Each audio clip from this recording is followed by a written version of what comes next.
Ada yang untung dan dirugikan. Ya, benar. Benar, Bu? Oh, Ya, salah. Nah, judi di sini kan apa sih?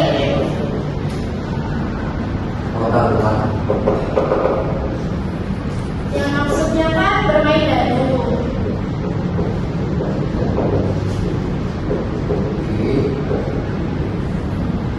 Nah, kegiatannya tuh gak cuma bermain dadu doang, pokoknya segala sesuatu yang mengandung unsur tarikan.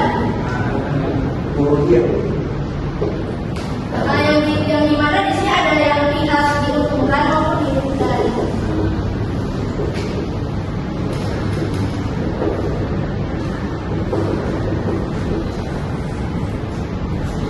Nah, sedangkan ini kan usahanya kan gak jelas kan? Tidak seperti kayak jual beli kan tidak ada apa unsur harga tetapnya berapa. Dia bisa di apa? Bisa ditawar-menawar tapi masih dalam batas normal, batas wajar. Sedangkan dalam unsur taruhan judi kan kita nggak tahu apa berapa ininya, berapa keuntungan kita dan berapa kerugian yang bisa kita dapatkan. Nah, dalam Islam hukum judi ini pokoknya haram. Sudah jadi hukum mutlak karena ini hal yang merugikan. Nah, untuk contoh aktivitas judi sendiri ada yang teman-teman ketahui bisa sebutkan? Ya. Dan sama Mobile itu judi kan? Main Yesus. Menurut kalian?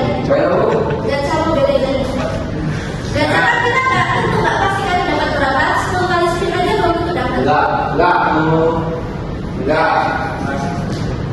Menurut kalian enggak? Enggak. Kenapa alasannya? Karena itu membahagiakan diri. Kenapa dapat? Ya tahu. Karena Ya, kalian tahu. pendidikan. Iya. Iya. Kalian nggak caranya. Jadi gimana? Ya, jadi itu gimana coba? Tapi dalam hal ini kan unsur dasar kan kita nggak tahu kan hasilnya kita dapat berapa capatannya, nilainya. Iya. Itu tetap haram sebenarnya. Haram. Iya. Tapi ini beda ya itu. Tapi kalau menurut kalian, kalau selama kalian tidak merasa dirugikan, ya udah. Oh, yang belakang lagi. Gitu. Benar itu. Tapi kan itu maksudnya tambahan, sebenarnya itu dasar nggak boleh. Oh, Tapi kayak lotre ya. Dasar kayak oke. iya. Kalau main ini Bu, yang koin-koin boneka kan? Yang tadi Iya. itu nggak boleh juga itu. Haram. Haram. Kan kita bilangnya dong itu kemungkinannya itu cuma berapa persen, kayak 100 banding 1 banding 1. Selama ini kita Sama ini kalian ya. tidak. Oke. Nah, satu aktivitas lainnya juga perjudian di kasino tempat ilegal. Bertaruh pada apa di mana contohnya aku bertaruh pada tim ini menang, kalian harus bertaruh padaku sekian ratus ribu gitu misalnya. Mengikuti undian berbayar atau play, bermain dadu atau kartu dengan taruhan uang. Selalu bermain apa dadu bisa menang kartu tapi nggak ada taruhan apa-apa. Kayak cuma buat senang-senang gitu nggak apa-apa. Kemudian dampak negatifnya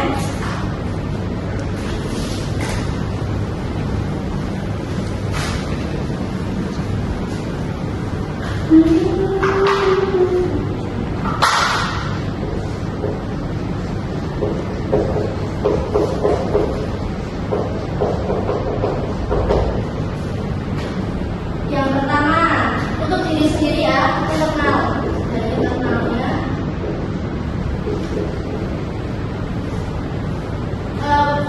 Udah pasti merusak iman dan takwa, itu hal yang haram.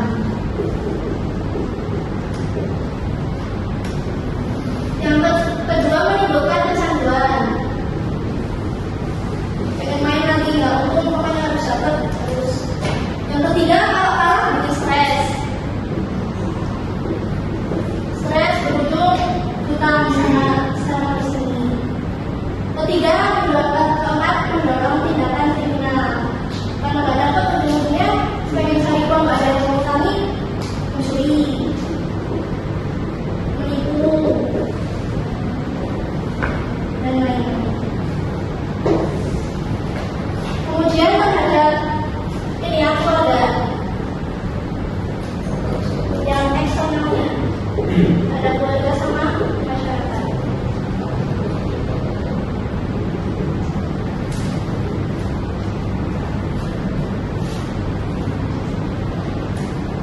Kehilangan kepercayaan dari anggota keluarga.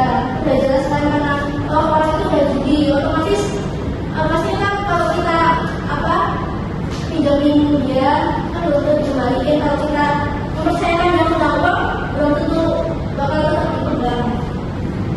Kedua, menyebabkan perceraian. Apalagi kalau nih ya udah bersuami istri, oke ini kan udah bisa satu faktor terjadinya perceraian. Yang ketiga, kemiskinan. Utang kesana kembali.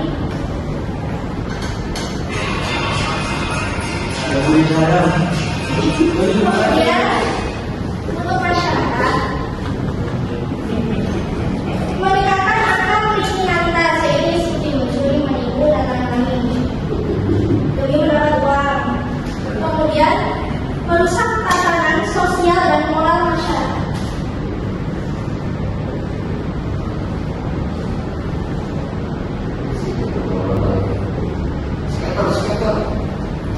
Menciptakan lingkungan yang tidak sehat dan tidak aman, ya, karena dari tingkat kriminalitas tinggi sehingga lingkungan merasa tidak aman. Sampai sini sudah jelas teman-teman? Ya kalau sudah jelas berarti untuk saat ini saatnya untuk diskusi kelompok. Teman-teman akan berfokus dalam kelompoknya. Berdiskusi, saya kasih waktu 2 menit. Berdiskusi tentang ini. Kira-kira bagaimana sih penanggulangannya, baik itu bagi orang yang belum terkena judi maupun yang sudah.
Sudah selesai diskusinya teman-teman?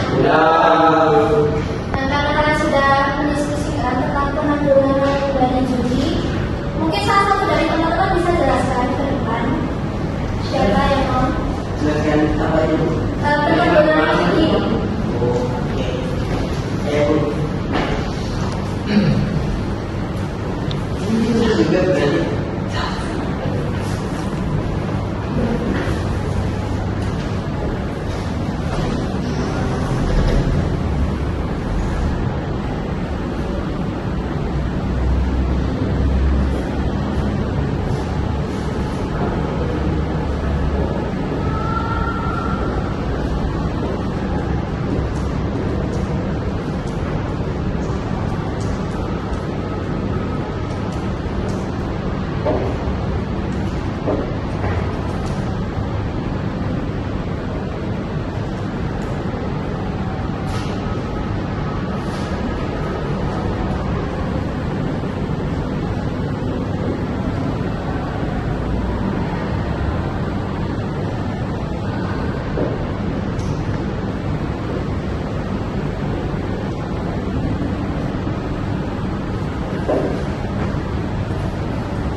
Oke teman-teman, untuk penanganannya kalau dari aku yang pertama itu meningkatkan lapangan pekerjaan. Kenapa teman-teman? Biasanya orang yang berjudi itu dia nggak punya kegiatan, dia nganggur, dan bahkan kadang salah satu faktornya itu mungkin dia pas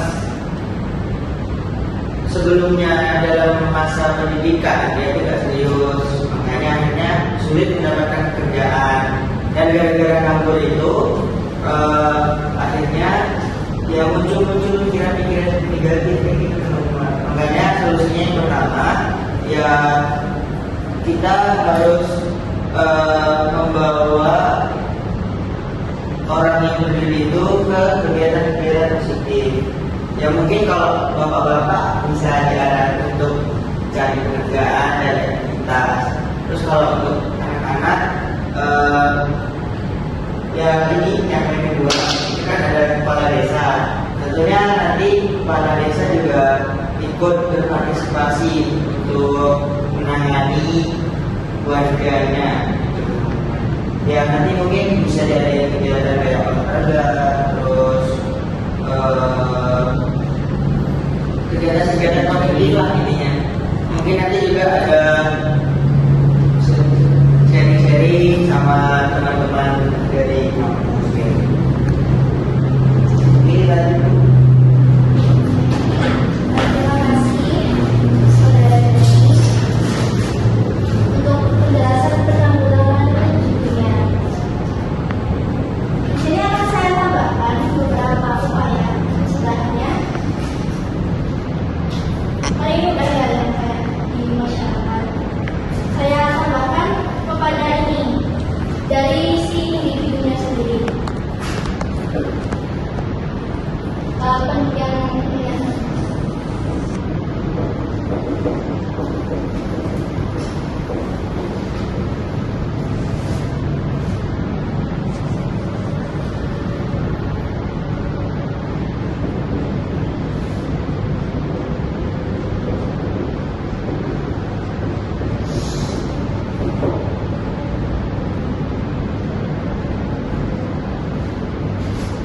Oke, di sini saya akan menambahkan dua poin. Poin yang ini pertama yaitu pendidikan agama. Jadi penting banget ya pendidikan agama itu sebagai dasar buat diri sendiri sebagai patokan dalam kita menjalankan kehidupan. Baik itu dalam penanganan akhlak dunia seperti menumbuhkan sikap menjaga diri dan kepada Allah. Kemudian yang kedua yaitu kontrol teknologi. Mungkin dalam pemerintahan ini kan belum ada situs-situs apa ya pemblokiran situs judi itu kan masih jarang ya, masih banyak sekali web-web ilegal tentang judi ini. Apalagi masih sering di-share di berbagai media, baik itu dari media sosial maupun media di komunikasi seperti WhatsApp dan lain sebagainya. Jadi oleh karena itu mungkin diperlukan upaya dari pemerintah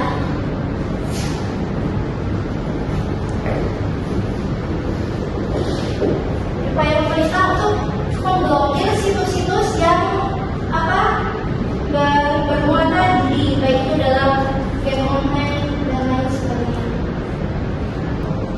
Mungkin itu saja penjelasan dari saya.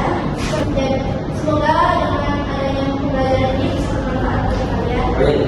Kurang lebihnya